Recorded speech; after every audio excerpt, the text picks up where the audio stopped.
malam. Pohon kolam milik Siratu. Izinkan saya mengucapkan salam. Assalamualaikum warahmatullahi wabarakatuh.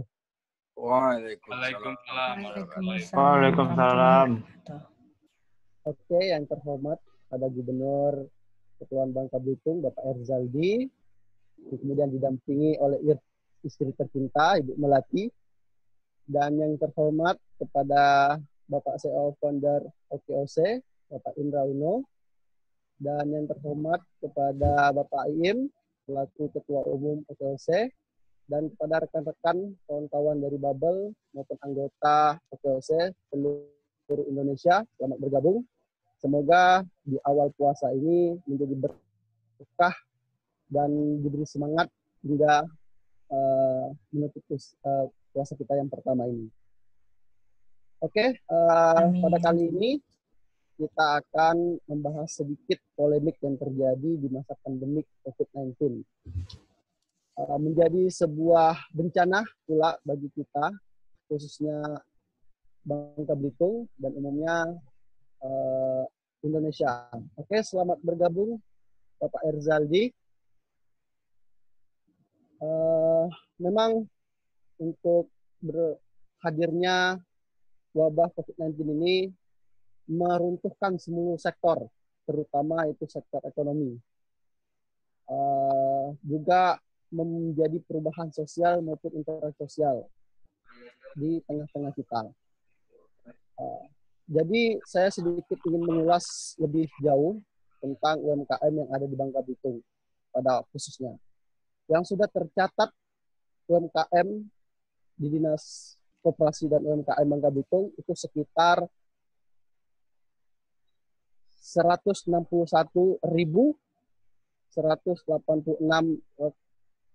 UMKM yang terdaftar. Namun, yang menjadi persoalan adalah dengan hadirnya pandemi COVID-19 ini, ada sekitar 5.510 pelaku UKM yang terdampak. Nah, ini menjadi PR besar, khususnya Provinsi Bangka Belitung, bagaimana strategi agar supaya UMKM kita ini tetap bertahan di masa-masa pandemi. Dan berbagai sumber yang kita himpun melalui redaksi Suakarya.com, banyak pelaku-pelaku UMKM itu merasa kehilangan hampir 50% pendapatannya.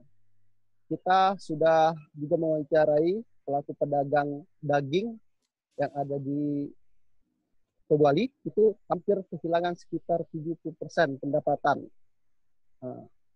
Kemudian juga pelaku usaha yang ada di Kota Pangkal Pinang, baik itu penjual kue, itu juga merasakan hal yang sangat signifikan dari ia berjualan seceran di pinggir jalan, namun dengan adanya COVID-19 ini mereka tidak lagi bisa berjualan di pagi hari, hanya mengandalkan sistem online. Nah, ini kan menjadi PR besar kita.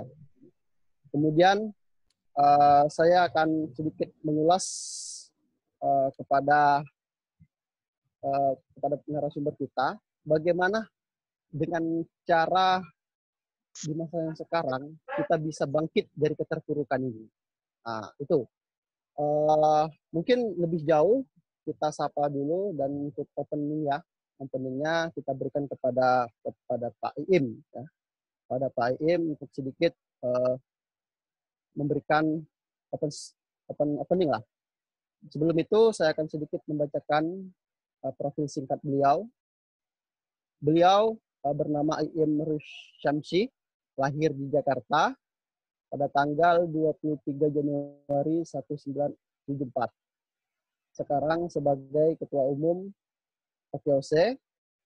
Kemudian jenjang pendidikan beliau S1 Teknik Informatika di Universitas Gunadarma.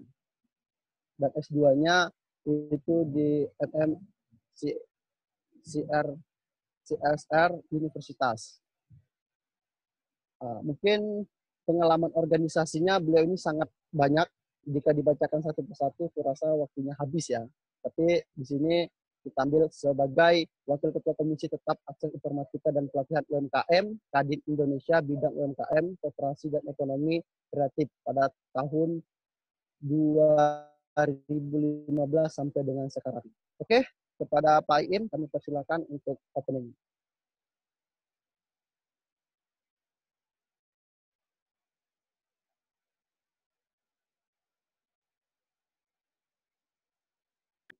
Assalamualaikum warahmatullahi wabarakatuh.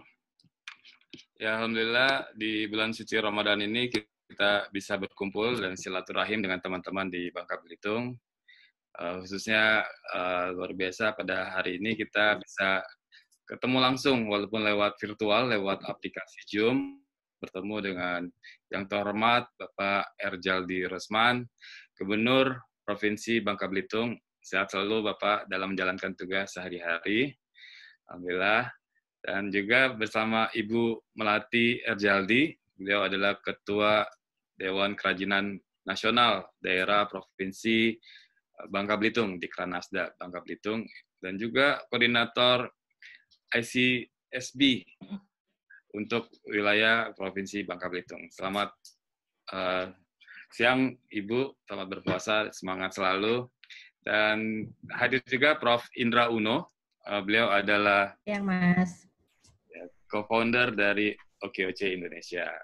Terima kasih Pak Muhammad Tahir sudah mengarrange acara ini luar biasa, dan kita ketemu juga dengan teman-teman dan sahabat semua yang ada di Bangka Belitung, pelaku para UMKM. Sebagai opening, saya mengucapkan banyak terima kasih, dan ini adalah follow up juga. Ini mohon maaf Ibu Gubernur, Pak Gubernur, karena kondisi seperti ini kami belum bisa silaturahmi dan membuat kegiatan-kegiatan langsung di sana di Bangka Belitung. Tetapi kami koordinasi terus sehingga acara ini juga terwujud hasil koordinasi itu tersendiri. Saya sedikit aja dan sebentar saja karena juga ada beberapa pembicara lainnya. Untuk opening, izinkan saya sharing sedikit. Ini kontak saya, teman-teman boleh difotoin aja screenshot ya. Pak Sandi Uno sebagai pendiri juga dengan di tengah pandemi ini beliau menyampaikan kepada semua UMKM kita yang terdampak, memang terasa sekali dampaknya di Jakarta luar biasa. Kemarin saya melihat sendiri para pekerja kehilangan pekerjaannya. Kemarin sedih sekali melihat di berita TV seorang pekerja servis motor nggak ada pekerjaan lagi, akhirnya harus mencuri beras di warung tetangga sebelah rumahnya. Ironis sekali, dan teman-teman pekerja juga kehilangan pendapatan sehingga keluar dari indie cost-nya, dari kamar cost-nya karena nggak sanggup bayar dan tinggal di jalan-jalan. Sekarang di Jakarta terjadi seperti itu, dan mudah-mudahan ini cepat selesai. Jadi teman-teman UMKM jangan panik, segera beradaptasi, Pak Sandi pesan. Kemudian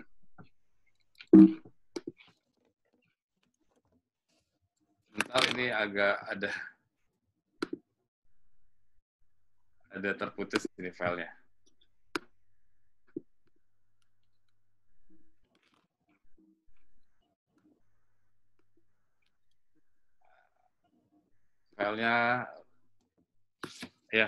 Filenya agak rusak kayaknya tadi. Bentar ya. Oke.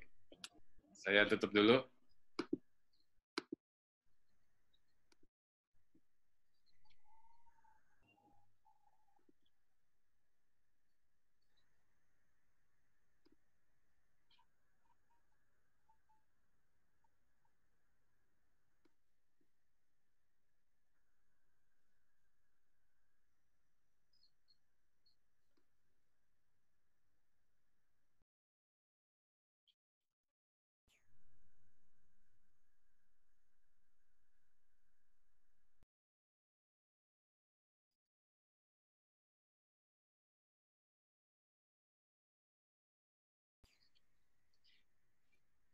Nah, pesan dari Pak Sandi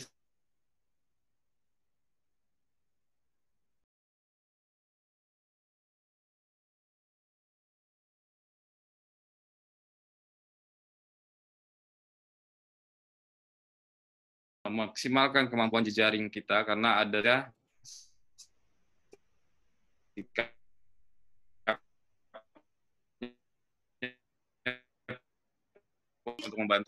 untuk membantu hal ini. 40 atau 400 triliun. 400 triliun. Dan teman-teman di Kadin mendorong harus lebih dari stimulusnya ini harus lebih dari 1.200 triliun untuk membantu dunia usaha.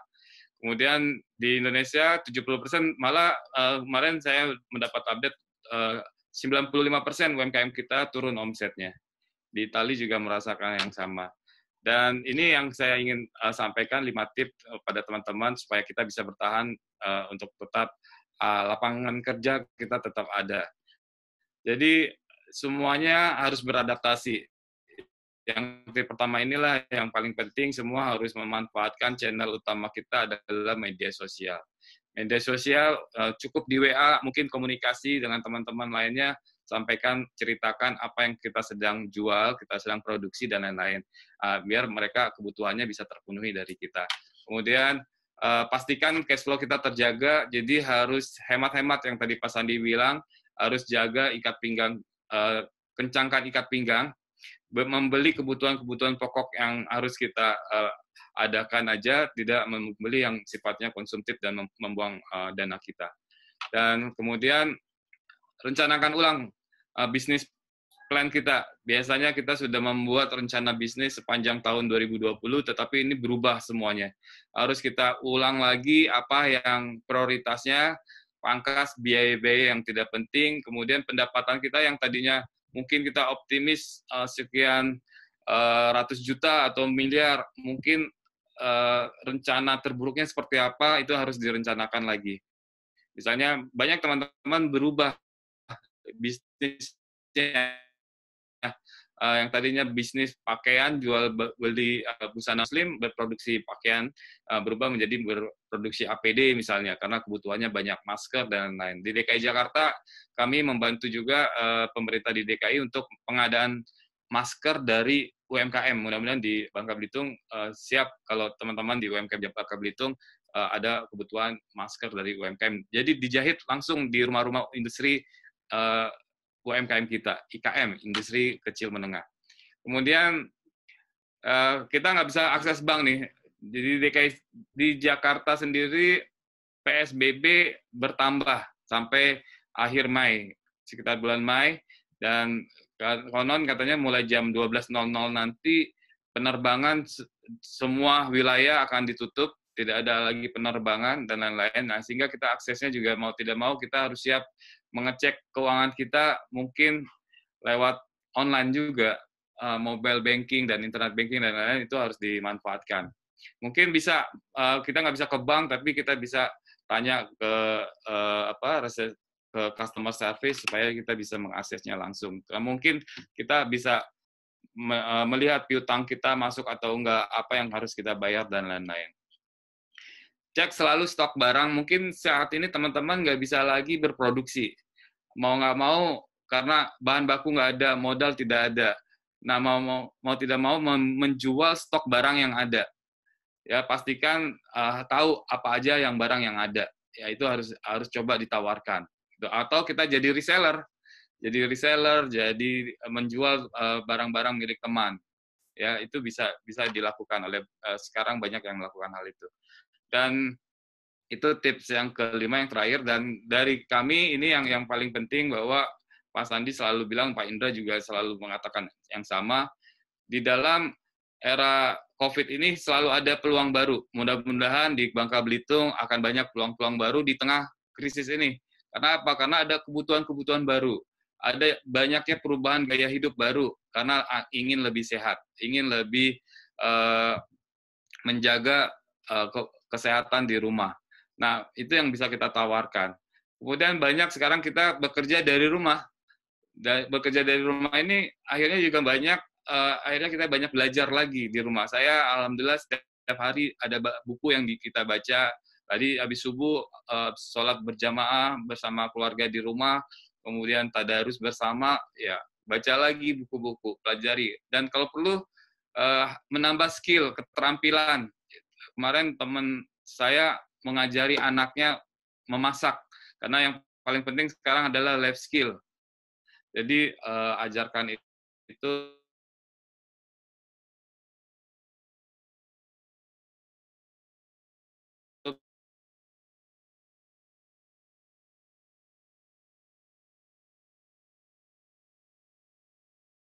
menggunakan teknologi seperti ini menambah rezeki kalau kita saling silaturahim. Bapak Ibu semua bisa menceritakan apa aja yang sedang dilakukan, apa yang sedang diproduksi, dijual, sampaikan. Mudah-mudahan itu menambah rezeki kita dan panjang umur buat kita semua.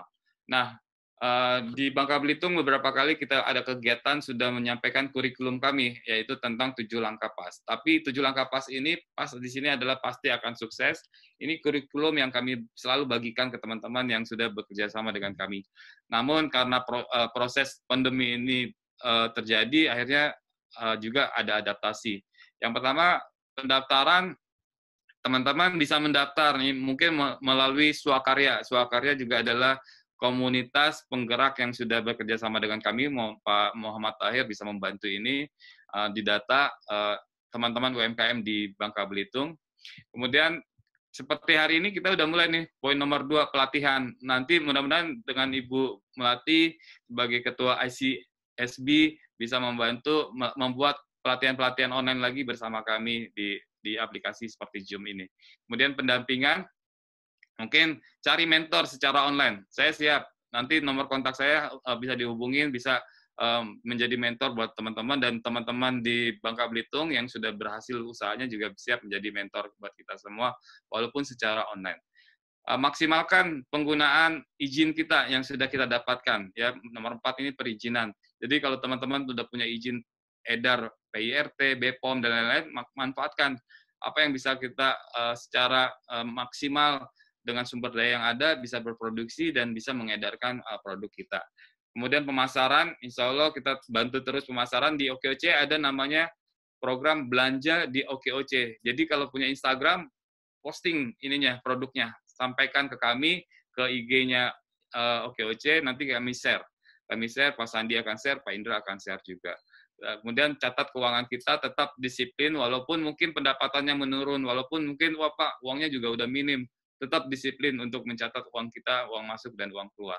Dan akses permodalan, sampaikan ke teman-teman yang ingin bisa bekerja sama. Mungkin sekarang kita agak sulit mengakses perbankan dan lembaga keuangan non-bank lainnya juga.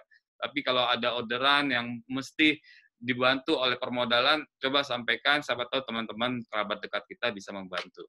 Itu 7 langkah PAS. Jadi pesan terakhir dari saya, juga dari Pak Sandi, kita harus adaptasi, kita harus bisa menyesuaikan diri keadaan normal sekarang.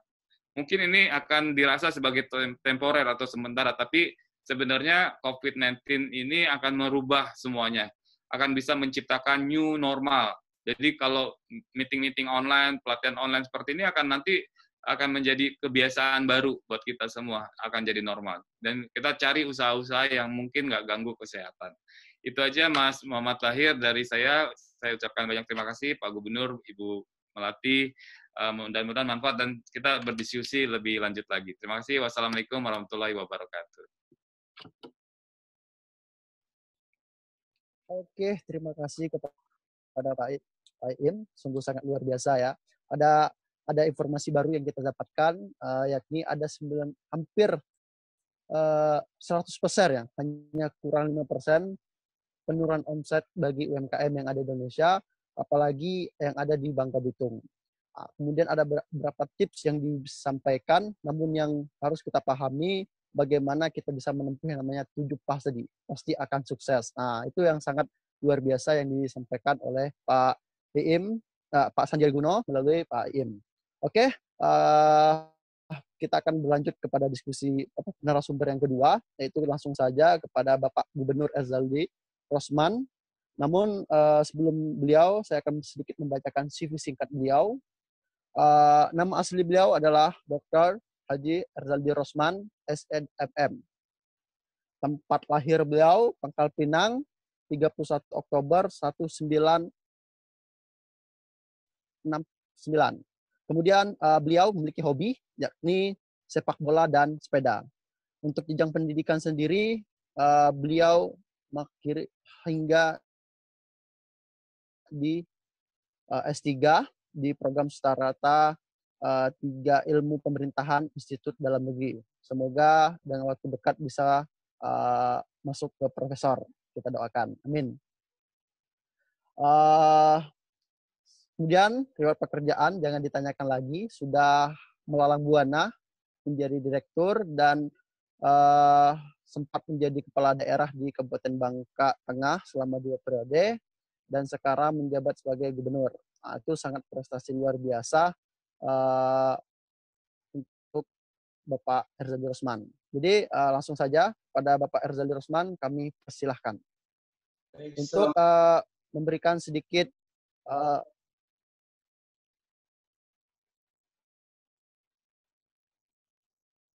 Oke, Pak. Baik. Assalamualaikum warahmatullahi wabarakatuh. Salam sejahtera untuk kita. Waalaikumsalam warahmatullahi wabarakatuh. Apa kabar, Mas Im? Terima kasih sudah sama-sama dengan kawan-kawan dari UMKM Bangka Belitung untuk kita berbagi bersama. Terima kasih, Tahir, sebagai host.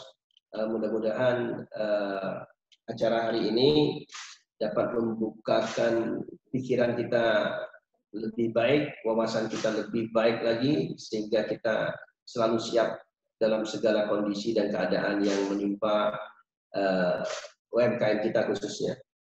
Dan yang saya hormati ada di sini Bu Melati, sorry di kantor dan di rumah, dan kawan-kawan lain, Bu Elvi juga hadir di sini. Terima kasih. Jadi Mas Iim dan kawan-kawan sekalian, tentunya tadi Mas Iim sudah menyampaikan beberapa strategi bagaimana kita menghadapi pandemi COVID-19 yang sampai sekarang masih menunjukkan kekuatannya. Tentunya ini sangat berimbas banyak sekali kepada UMKM kita. Tetapi satu hal yang ingin saya sampaikan di sini bahwa dalam kondisi apapun, bagi seorang entrepreneur dan tentunya UMKM ini banyaklah pelaku-pelakunya itu sudah memahami betul bagaimana kita harus bertindak, khususnya sebagai seorang entrepreneur yang sekalipun kecil usaha ini, tetapi tindakan-tindakan kita harus siap dalam menghadapi kondisi apapun, baik ekonomi maupun menghadapi pandemi ini. Tentunya kita sudah mempunyai strategi-strategi. Yang terpenting di sini adalah bagaimana kita menjaga semangat kita. Jangan mengeluh dalam kondisi keadaan. Karena kalau kita terlalu banyak mengeluhnya tanpa kita melakukan sesuatu untuk mempertahankan hidup kita atau mempertahankan keberlangsungan UMKM kita terhadap usaha kita ini, ya selamanya kita akan stagnasi, berhenti di situ. Tetapi kalau misalnya kita sudah terbiasa dan selalu kuat, karena kita terus berpikir dan dipacu untuk berpikir keluar dari permasalahan ini, dan tentunya jalan keluar akan banyak cara kita dalam menghadapi kondisi seperti ini.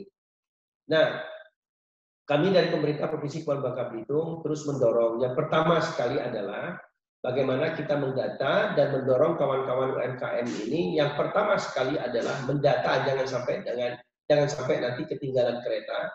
Mendata secara online sejauh mana mereka terdampak daripada bencana pandemi COVID-19 ini. Nah, tentunya pendataan ini perlu.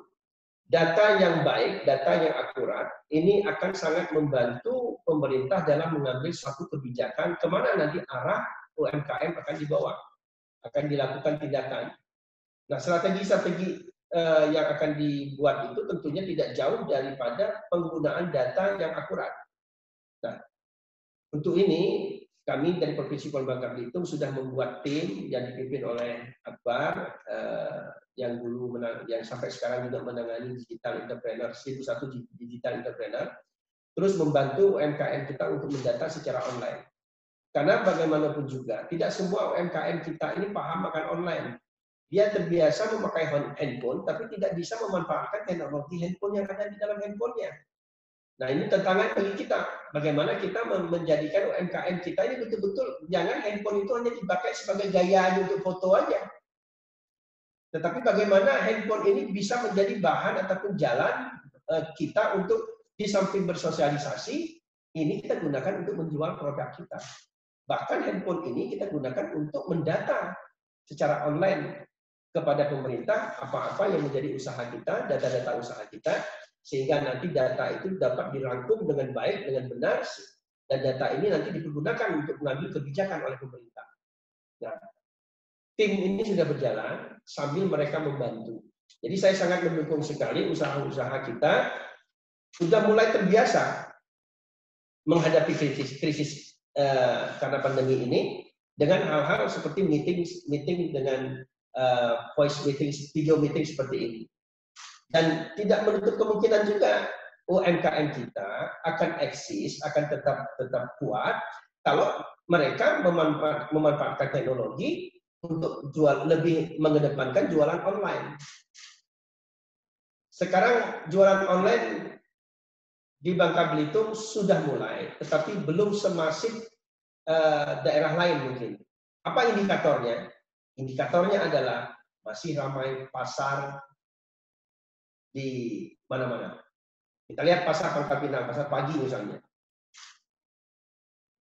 Physical distancing-nya masih terjadi. Padat sekali. Saya pun kemarin sama Bu Melati masuk ke sana bagi masker sekaligus menjelaskan bagaimana mereka harus berperilaku. Masyarakat kita cuek, sangat cuek. Bahkan berdepet-depetan. Tapi bersyukur kita 75%-nya sudah pakai masker. Nah ini nanti untuk menghadapi, mengurai kondisi pasar itu jangan sampai padat, mungkin insya Allah minggu kita sudah mulai menerapkan jualan bagi yang UMKM yang jualan di komoditas kering, kita sudah mulai taruh dan sediakan lapak-lapak di jalan raya sehingga physical distancing bisa kita lakukan dengan baik nantinya. Tetapi UMKM terus harus menjawab tantangan ini, jangan berdiam diri.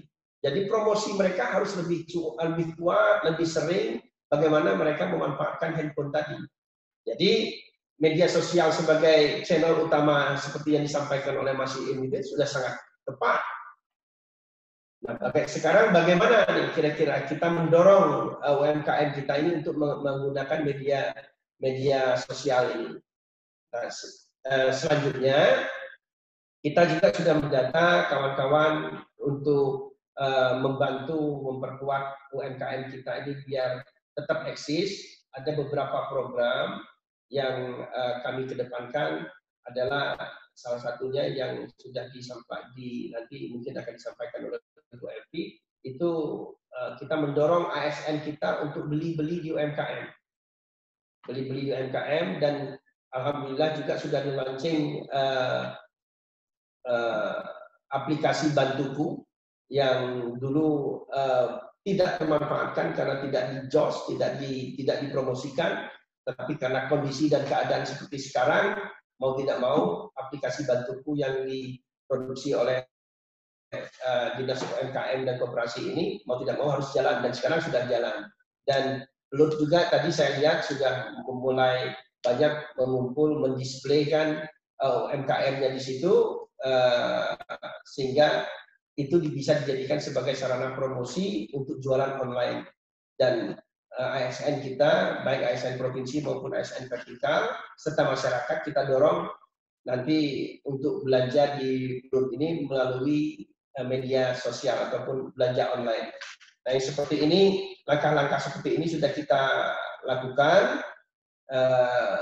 Tentunya yang paling utama adalah kita harus mendorong betul UMKM kita ini untuk terbiasa menggunakan media sosial, menggunakan handphone mereka, menggunakan Android mereka untuk jualan dan berkomunikasi yang lebih tentunya ya. Tentunya dengan handphone ya, sebagai sarana komunikasi, tidak saja hanya dipakai untuk sebagai sarana komunikasi, tetapi sesuai dengan berkembangnya teknologi, ini harus kita perkuatkan lagi fungsi daripada handphone tersebut. Karena kebanyakan masih UMKM, mohon maaf, handphone masih banyak dipakai hanya untuk sekedar foto-foto. Jangan banyak foto diri sekarang, banyaklah foto produk. Kalau foto diri udah terlalu banyak. Jadi kalau misalnya foto produk, itu lebih bagus. Nah, foto produk pun harus ada ilmunya. Jangan main foto-foto saja, foto atas, foto samping, foto kiri, foto kanan. Angle yang baik harus belajar. Nah, mungkin suatu saat Mas Iin, kita bisa saja mengadakan pelatihan untuk bagaimana memoto produk yang baik dan benar. Karena kalau misalnya UMKM kita jualan produk, kan tentunya dia jualan produk pakai yang bagaimana orang tertarik terhadap produknya, tentunya harus difoto dengan baik. Tapi kalau angle fotonya aja keliru, membuat produk itu tidak menarik. Nah, bagaimana mungkin nanti pelatihan tersebut adalah memoto produk dari yang enggak enak dipandang menjadi enak dipandang, sekaligus enak untuk dirasakan. Bikin penasaran orang, karena foto itu menarik orang untuk merasakan. Jadi karena dia mau merasakan, akhirnya dia beli hanya karena foto. Nah, ini mungkin jadi suatu pelatihan nanti ini, Mas Iim. Nanti kalau Mas Iim ada orangnya, ini sangat baik sekali. Dan terus pesan saya kepada UMKM, terus kita harus berusaha menghadapi tantangan ini. Pokoknya intinya jangan mengeluh. Tadi sudah disampaikan langkah-langkah, ada berapa langkah, itu 5 langkah tadi saya lihat Mas Iim sudah menyampaikan mengenai penggunaan media sosial, jaga cash flow dengan baik, terus anggaran harus diperhatikan, mungkin perlu direncanakan ulang. Rencana ulangnya kenapa kita harus lakukan? Bukan mungkin ini disesuaikan dengan kondisi yang ada sekarang. Kalau dulu tukang jahit banyak jahit baju, sekarang saatnya untuk banyak jahit masker, banyak jahit APD dan lain sebagainya. Ini yang dimaksud rencana ulang tadi. Terus monitoring keuangan kita secara online harus betul-betul diatur sedemikian rupa. Terus mengecek keberadaan atau stok barang, ini penting. Seperti sekarang, tiba-tiba pelabuhan ataupun bandara ditutup, domestik maupun untuk luar negeri. Yang harus dilakukan UMKM sekarang adalah melihat stok dia. Yang membuat apa, perlu bahan apa, lihat stoknya, jangan sampai stoknya habis.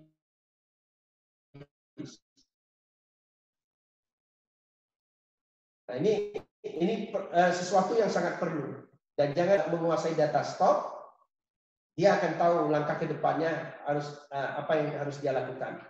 Saya rasa ini yang saya sampaikan. Nanti kita lebih banyak berdiskusi. Terima kasih atas partisipasi kita berdiskusi di sini. Mudah-mudahan kita selalu berdoa, terlebih di bulan puasa ini, bulan ibadah, bulan yang penuh rahmat dan barokah. Kita berdoa dan berharap kepada Allah SWT agar pandemi ini cepat berlalu. Itu sementara. Assalamualaikum warahmatullahi wabarakatuh. Waalaikumsalam. Amin.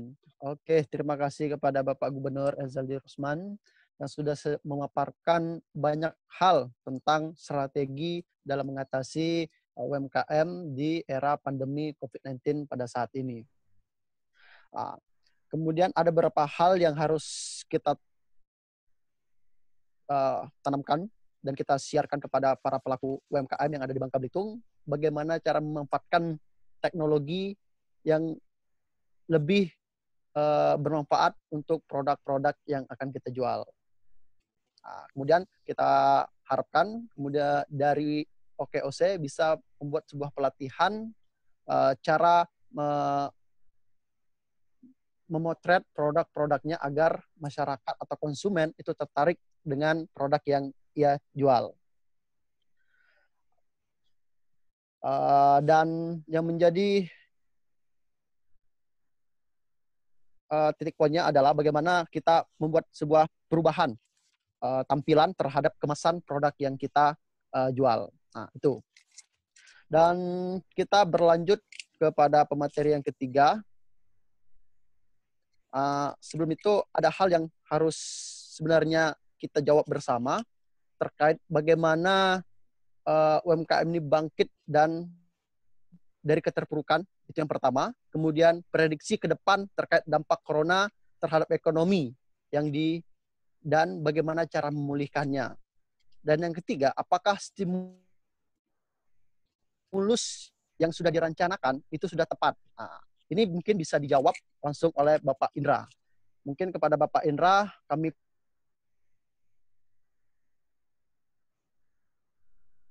persilahkan.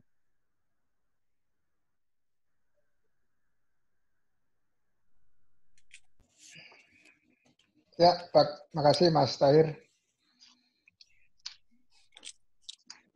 Oke.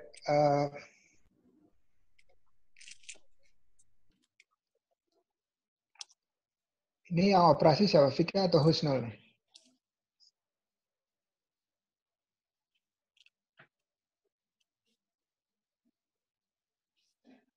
Oke. Boleh saya minta slide-nya mundur sedikit ke yang potret kondisi UMKM.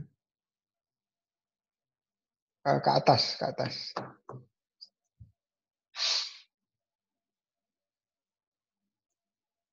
Ya, sambil nunggu slides-nya jadi, atau saya yang presentasi deh ya. Saya yang presentasi, saya yang naikin slide-nya.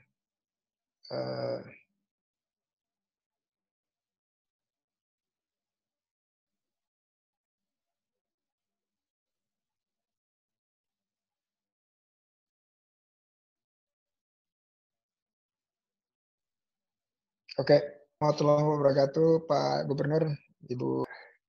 Salam sejahtera dan mudah-mudahan kita dalam kondisi sehat dan terus menjaga kesehatan kita dengan tidur cukup, makan bagus, dan tentunya berolahraga terus ya agar fit.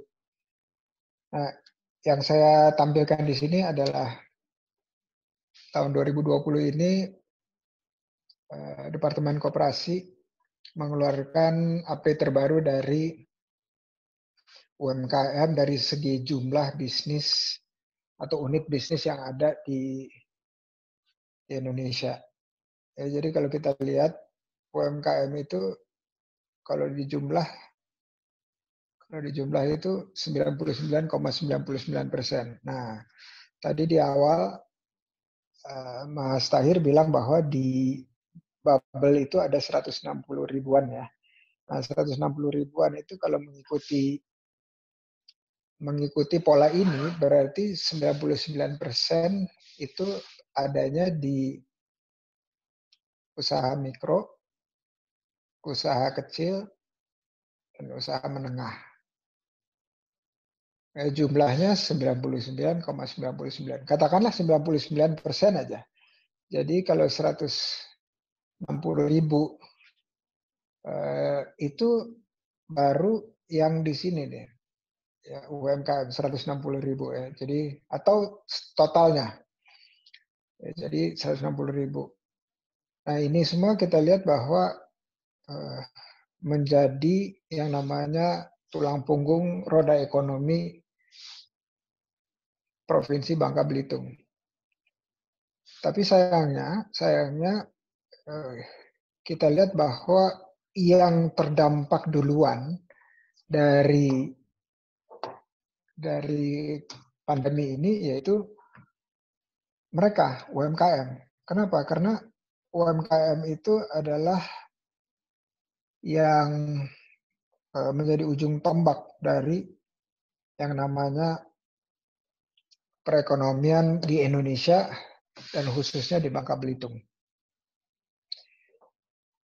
Nah, yang tadi Pak Gubernur katakan itu benar sekali bahwa data itu harus akurat dan update terkini. Jadi kalau akurat tapi datanya 2 tahun lalu itu kebijakannya bisa meleset. Atau terkini tetapi tidak akurat juga bisa meleset kebijakan yang diambil. Nah, kita lihat dari ini itu 90%-nya itu penghasilannya turun. Ya, 90%-nya penghasilannya turun. Artinya kalau yang biasanya kalau mikro ini saya hapus dulu biar nggak pusing. Nah, yang mikro ini kira-kira omset per harinya itu 1 juta per hari. Ya, jadi ini turun, katakanlah yang best case scenario-nya atau kemungkinan terbaiknya adalah turun setengahnya, jadi tinggal 500 ribu. Tapi kalau kita lihat bahwa banyak sekali yang yang turunnya jauh di bawah itu.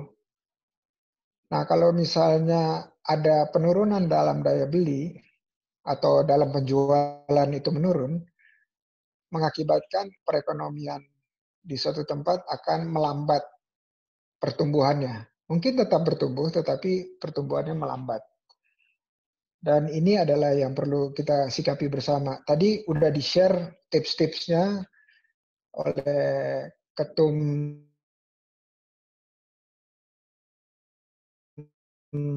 IIM, dan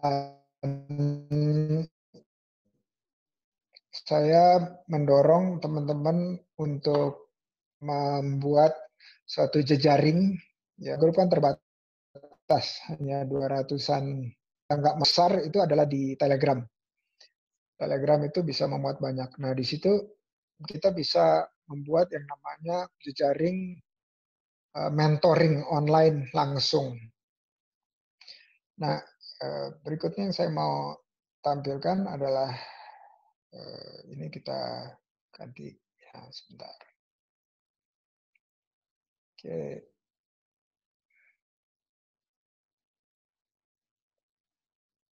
Berikutnya adalah mentoring itu bukan cuma nama Bang Iim aja, sama saya juga bisa dan saya bersedia. Ya, saya bersedia untuk tanya jawab, tetapi harus agak sabar ya, karena jawabnya harus satu-satu. Saya juga melihat media sosial seperti Instagram itu sangat efektif digunakan oleh Pak Gubernur dan Bu Gubernur, dan saya selalu lihat story-nya itu begitu banyaknya yang dibantu untuk reposting supaya usahanya bisa lebih terkenal. Dan kalau lebih terkenal itu bisa lebih luas jangkauan informasinya dan lebih luas potensi pasarnya supaya bisa dibeli oleh pasar yang lebih luas lagi. Tetapi tadi seperti yang saya katakan, masalahnya sebenarnya bukan bagaimana kita cara menjualnya saja, tetapi daya beli masyarakat kan juga turun. Nah, itu tanggung jawab kita bersama. Pertama, yang namanya pemerintah harus menyisir yang paling bawah, itu harus diberikan suatu insentif agar mereka daya belinya naik. Nah, bisa juga kerjasama dengan Baitul Mal dan lembaga-lembaga sosial lainnya agar daya belinya didongkrak naik supaya para UMKM ada yang beli atau lebih banyak yang beli. Ya, karena kita lihat ada penurunan. Dan tadi juga udah di-share sama Bang Iim bahwa dalam hal situasi sekarang ini yang paling krusial itu adalah gimana kita melakukan perubahan dalam menjual barang kita yang tadinya ambil langsung barangnya atau tatap muka dan seterusnya, mau nggak mau harus menggunakan media sosial atau media lainnya yang tidak langsung secara fisik bertemu. Nah, ini bisa kita dampingi dalam berinovasi dan dalam bagaimana caranya menggunakan media. Kita akan pikirkan yang tadi permintaan dari Pak Gubernur, gimana caranya beberapa skill tertentu itu kita berikan pelatihan dalam waktu dekat ini secara webinar seperti ini, menggunakan Zoom atau lainnya, atau IG Live, Instagram Live, supaya bisa terjadi yang namanya pemikiran-pemikiran baru dalam berinovasi dan beradaptasi. Dan juga perlu diingatkan bahwa beradaptasi ini adalah fungsi dari suatu saya sebutnya readiness ya. Readiness itu kesiapan. Jadi setiap orang itu punya level kesiapan dalam berubah itu beda-beda. Ada yang sangat tinggi, ada yang sangat rendah, ada yang di tengah-tengah. Nah, untungnya dari berdasarkan penelitian bahwa orang yang di tengah-tengah atau dia punya level kesiapan untuk perubahan yang medium itu jumlahnya paling besar, sekitar 70%.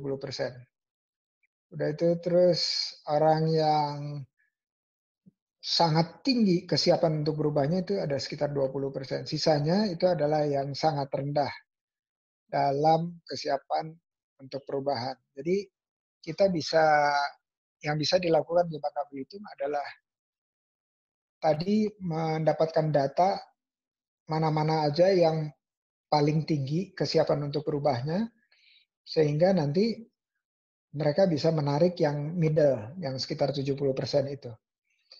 Jadi identifikasi orang-orang yang atau kelompok yang siap berubah itu harus menjadi prioritas pertama di dalam bangkit UMKM bangkit di masa sulit ini. Nah, terakhir saya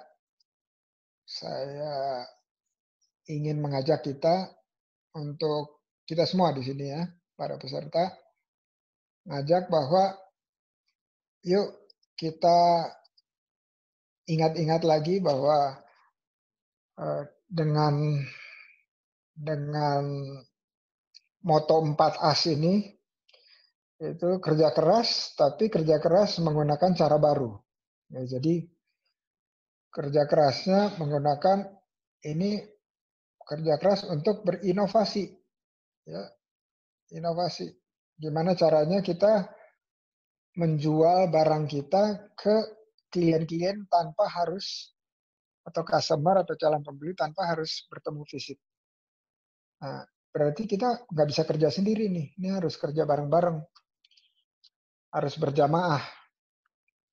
Dan kita selalu bilang bahwa kalau kita kerja gotong royong, itu berkahnya seperti kayak di sholat gitu. Kalau sholat berdua itu berkahnya 27 kali lipat ya, daripada cuma sendirian. Jadi saatnya kita berkolaborasi.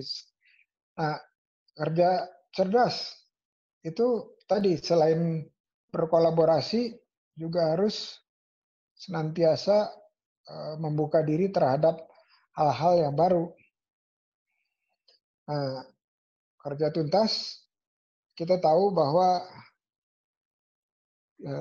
trafik udara atau penerbangan itu ditutup sampai 1 Juni. Berarti dari 1 Juni sampai 3 bulan ke depan itu masa recovery. Ya, jadi mungkin sampai bulan September itu masih recovery. Kita harus mikir ini secara tuntas, secara menyeluruh, bahwa ini nggak bisa sepotong-sepotong, nggak bisa cuma sampai 1 Juni, tetapi sampai September bahkan kita persiapkan lebih panjang lagi. Terakhir sekali, dan sebenarnya ini yang terbesar, ini semua udah ketetapan Allah, pasti baik untuk kita semua, dan kita tahu bahwa kita nggak akan diuji melebihi kemampuan kita. Jadi dalam meningkatkan UMKM bangkit di masa sulit ini, yang kita bisa lakukan adalah ini, ikhtiar kita, dan hasilnya Allah yang tentukan. Dari saya mungkin cukup, dan saya kembalikan ke Mas Tahir. Terima kasih.